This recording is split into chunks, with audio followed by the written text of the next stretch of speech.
Bawaslu Sulsel bahas indeks kerawanan pemilu.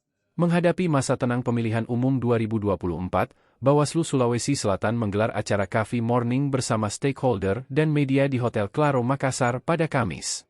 Acara ini menjadi momentum penting bagi para pihak terkait untuk mempersiapkan diri menjelang masa tenang yang dijadwalkan berlangsung pada 11 hingga 13 Februari 2024. Sementara, pemilihan akan berlangsung pada 14 Februari 2024. Dalam acara tersebut, Bawaslu Sulsel menyoroti pentingnya ketaatan terhadap sejumlah tahapan yang telah ditetapkan oleh Komisi Pemilihan Umum, KPU, yang harus diikuti oleh peserta kampanye.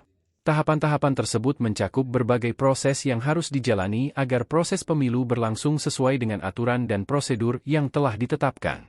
Dalam acara tersebut, Bawaslu Sulsel memperkenalkan berbagai langkah yang telah diambil untuk memastikan kelancaran dan keberlangsungan proses pemilu. Komisioner Badan Pengawas Pemilu, Bawaslu, Sulsel, Andarias Duma mengungkap kekhawatirannya terkait potensi terjadinya sengketa hasil pemilu.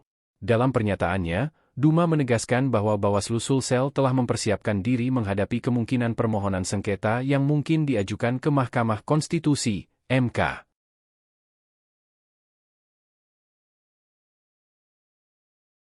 Download Tribun X sekarang, menghadirkan lokal menjadi Indonesia.